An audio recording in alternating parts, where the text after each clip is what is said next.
Que bom nós estarmos juntos mais uma vez e ter a sua companhia é muito especial. É a nossa Lectio Divina Diária, leitura orante da Palavra de Deus, programa A Bíblia no Meu Dia a Dia.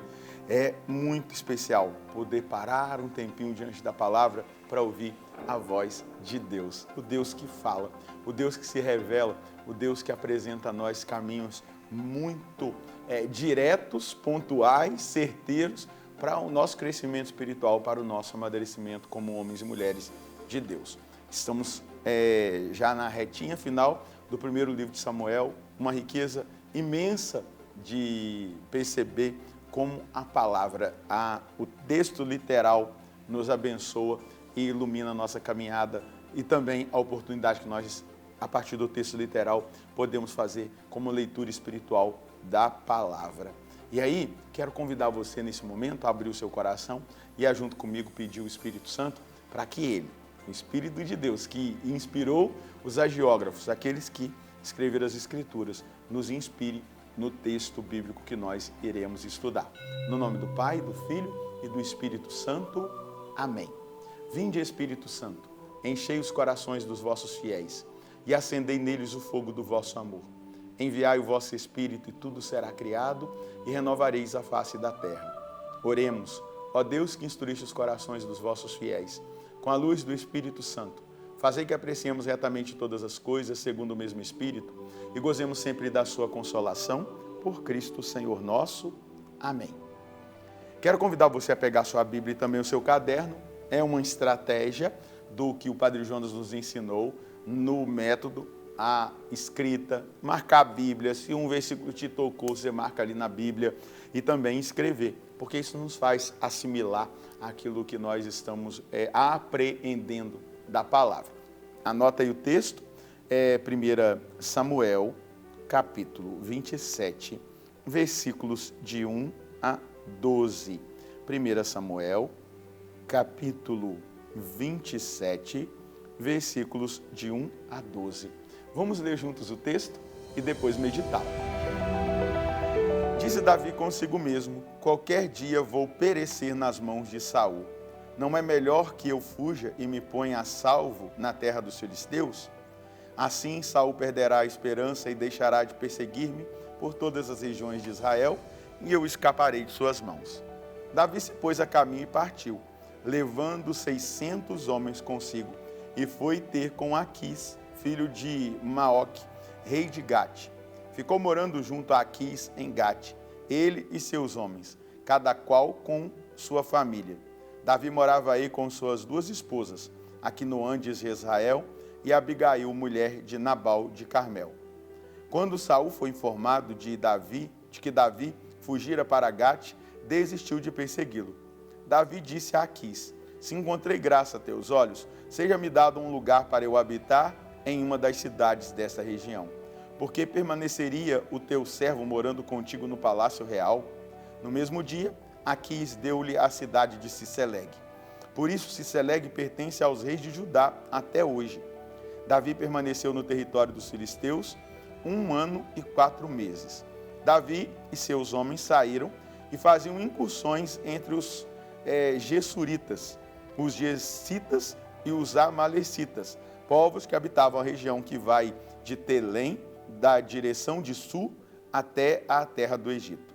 Davi devastava a terra, não deixava com vida nem homem nem mulher, arrebatava ovelhas e vacas, jumentos, camelos e roupa, e retornava com tudo a Aquis. Quando Aquis dizia: onde fizeste a incursão hoje? Davi respondia: no Neguebe, em Judá, ou no Neguebe, em Jerameel, ou no Neguebe, na terra dos Quenitas. Davi não poupava nem homem nem mulher, nem trazia prisioneiro algum para Gate, pois ponderava: quem que não falem contra mim, dizendo: Davi fez isso. E assim procedeu durante todo o tempo em que habitou na região dos filisteus. Aquis confiava em Davi e dizia: ele tornou-se odioso ao seu povo de Israel e será meu servo para sempre. Vamos lá, vamos prosseguir nos ensinamentos bíblicos, não é? Davi fala consigo mesmo. Você já falou com você mesmo? Na verdade, eu te pergunto uma coisa, você conhece a sua voz? A sua voz, né, externa, eu conheço a minha voz externa, sei o tom da minha voz, sei, mas também aquela voz interna, onde nós conversamos conosco mesmos. Mas a conversa conosco mesmos, ela não pode ficar só entre nós, entre eu e eu, com o meu interior, com a minha consciência, com aquilo que muitas vezes eu penso, mas a minha conversa comigo mesmo precisa me levar a conversar com o Senhor. Vamos pensar em algo, exame de consciência. O que é um exame de consciência? É eu parar diante de mim mesmo, olhar para a minha vida, dialogar comigo, dialogar com o meu dia, dialogar com as minhas fraquezas, olhar se eu cometi pecado, se eu fiz alguma coisa que não agrada o Senhor, pronto. Fiz o meu exame de consciência, a partir dali eu vou dialogar com Deus, pedir perdão para Deus, falar com Ele que eu quero recomeçar, dar passos muito concretos, fazer propósitos. É assim. Se a gente dialoga somente conosco mesmos, dá problema. Veja só, Davi não é problema dialogar-se consigo mesmo. Ele dialoga consigo mesmo, ele fala consigo mesmo. Ele disse consigo mesmo, qualquer dia eu vou perecer nas mãos de Saul. Não há nada melhor para mim do que fugir logo para a terra dos filisteus. Assim, Saul perderá a esperança e deixará de perseguir-me por todas as regiões de Israel e eu escaparei de suas mãos. Isso vai mostrar que Davi, ele vence, na verdade, duas grandes realidades. Na verdade, não é que ele vence, ele vive duas realidades espirituais. A primeira delas é que ele não cai em pecado. Em primeiro lugar, isso é importante, ele não cai em pecado. Ele não mata Saul, ele toma aquela decisão, ele se mantém na conquista daquela virtude. Mas, ao mesmo tempo, Davi, ele cede ao medo. E, ao ceder ao medo, ele não consulta ao Senhor. Ele dialoga somente consigo mesmo. E aqui é um ensinamento moral para nós. Quando nós cedemos ao medo, o medo, às vezes, ele é positivo, porque ele nos protege, né? Quem não nada, tem medo de morrer afogado, não vai entrar na água em lugar fundo. É medo positivo. É instinto de salvação, né? De proteção. Agora, existe um medo negativo que pode me levar a tomar decisões ou a viver situações que não são situações que vão trazer benefício. Aquilo que Davi vive aqui é uma realidade de medo. Mas, veja só, a maturidade espiritual, e a gente precisa falar disso.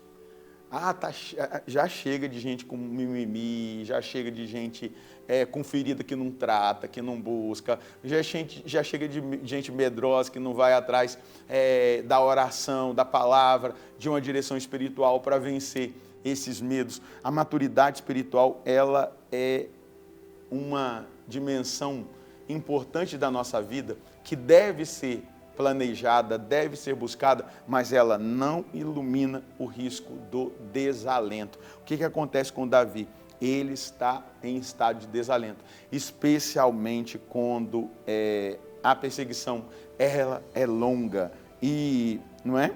O cansaço acumula.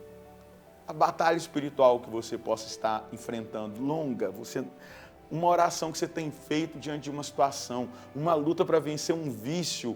Talvez você esteja com a alma cansada, com o coração cansado, psicologicamente esgotado, mas não ceda espaço. É longo o caminho, mas não tome decisões sem o Senhor, não tome decisões sem pedir uma ajuda para alguém mais experiente, para um sábio, para um diretor espiritual, alguém que possa te ajudar, formador da sua comunidade, aquele agente pastoral que já tem mais experiência, o padre da sua paróquia.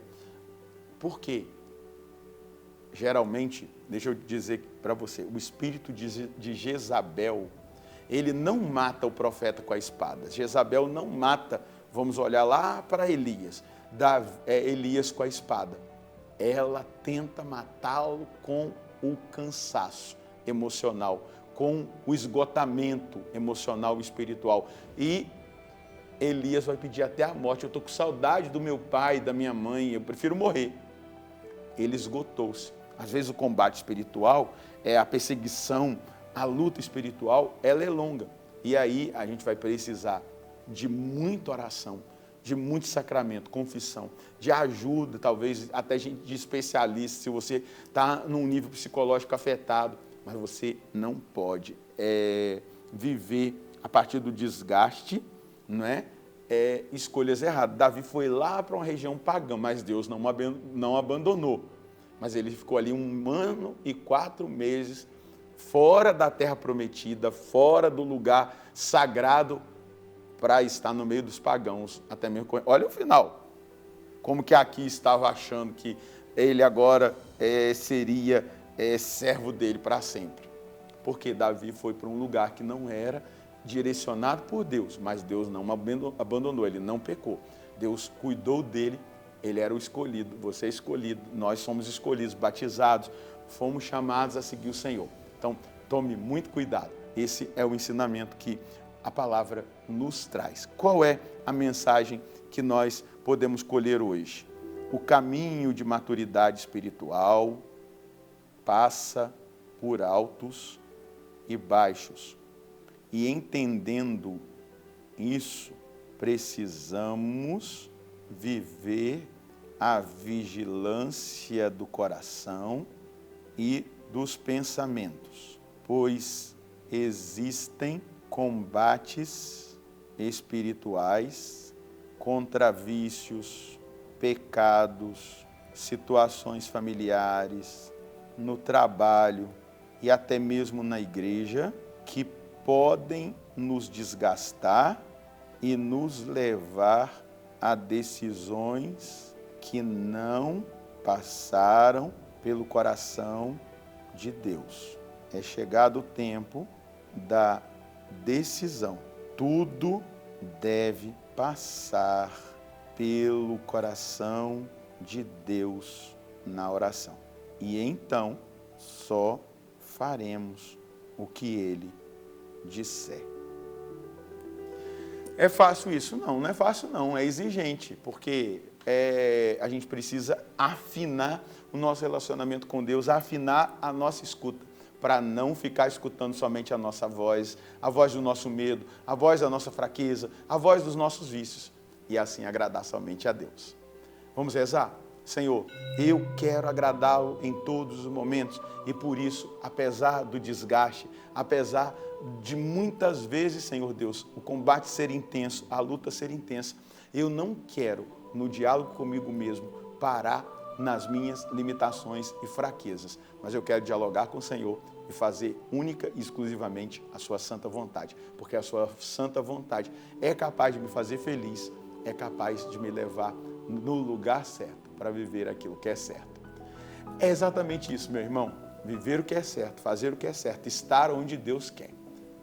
Pense nisso, medite sobre isso. Deus abençoe você e sua família. Nós encontraremos no próximo programa, se Deus quiser, no nome do Pai, do Filho e do Espírito Santo. Amém.